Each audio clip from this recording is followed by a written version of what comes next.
मुझे एक बात बताएं, ये जो ग्रह हैं हमारे सूर्य, चंद्रमा, राहु, केतु जी, ये हमसे क्यों रूठ जाते हैं बार बार? ये ग्रह किसके कारण प्राप्त हुए? नहीं पता, आप बताओ। शरीर से ही ना जी।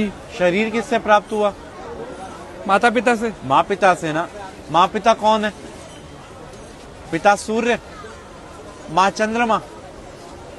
अच्छा। सारे ग्रहों की जो शक्ति है वो कहाँ से प्राप्त होती है? सूर्य से जी। चंद्रमा से जी। अब आप घर के ग्रहों को तो आप पूछ नहीं रहे और बाहर सोच रहे जा जाके सब ग्रह शांत हो जाएं, वहां पूजा करा लो, वहां पूजा करा लो, वहां पूजा करा लो। अरे कोई जरूरत नहीं किसी पूजा की। अगर आप अपने माँ पिता को प्रणाम करते हैं ना और उनकी सेवा करते हैं तो आपको किसी भी पूजा की जरूरत नहीं है। मतलब जो बाहर दान पुण्य करता है, किसी गरीब को, किसी नीडी को खिला रहा है, और घर में माता पिता को नहीं पूछ रहा, तो कोई फायदा नहीं दान पुण्य का भी। क्या फायदा ये तो बताओ।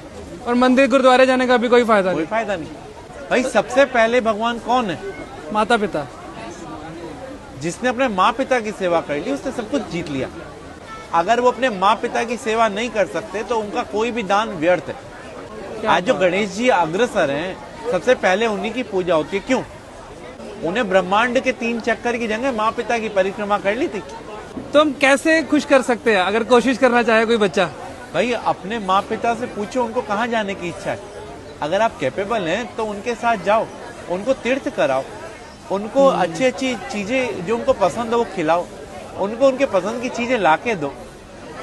पिता तो फिर भी एक बार वो कह देगा बेटा ये नहीं, ये ला दे, ये नहीं। माँ को कुछ नहीं चाहिए, माँ को तो ही चाहिए उसका बेटा उसकी सुन ले। हाँ। तो हम लोग अगर अपने माँ पिता के साथ समय बिताएंगे ना तो उनका अनुभव, और अनुभव से बड़ा कोई भी टीचर नहीं होता। और आज के टाइम में यही विपरीत हो रहे हैं सब।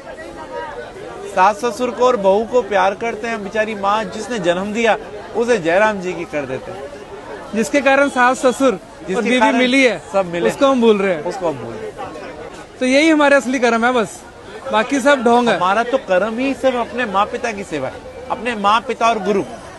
प्रातः काल उठकर रघुराई, माँ पितु गुरु चरण नवाई। भगवान राम भी सुबह उठते ही सबसे पहला काम यही करते थे। माँ पिता की ही सेवा हर एक मनुष्य ने करी और वो भगवान बना। अरे वाह। और फिर उसको कोई ना तो ग्रह तंग करेंगे और ना ही कोई पितृदोष होगा, और उसके पूर्वज भी खुश, सब कुछ खुश। तो राहु केतु फिर तभी आकर परेशान करते हैं। भाई राहु केतु कौन है? बुध, चंद्रमा, सूर्य, शुक्र कौन है? शनि कौन है? हमारे ही पास रहने वाला एक व्यक्ति राहु है, एक केतु है, एक चंद्रमा, एक सूर्य, एक शनि है। तो हम इन सबको, भाई सबको तो नहीं मना सकते ना, लेकिन जो इनकी एनर्जी का केंद्र है उसको मना लो ना। पिता को प्रणाम करने से सूर्य, पिता की सेवा करने से सूर्य, पिता की सेवा करने से हमारे सारे ग्रह शांत हो जाते हैं। आज जो मुस्कान आपके चेहरे पे है उसका कारण कौन है? माता पिता ना। तो वही मुस्कान अगर उनके चेहरे पे आ रही है तो, और कारण आप हो, तो वाह। आपकी वाणी सौम्य होगी तो आपका बुध अच्छा है। आप अगर तेजवान है तो आपका सूर्य अच्छा है। आप अगर सौम्य है तो आपका चंद्रमा अच्छा है। आपकी पत्नी अच्छी मिल गई तो आपका शुक्र अच्छा है। अगर 5-7 गर्लफ्रेंड मिल गई तो और अच्छा है, शादी से पहले बाद में नहीं, फिर बुरा है। क्या बात है पंडित जी, आप जिस प्यार से और जिस इतनी आसानी के साथ समझा देते हैं ना, मतलब जो आज के भटके हुए समाज में आप जिस सही डायरेक्शन में डाल रहे हैं ना, मन खुश हो जाता है यहाँ पर आके।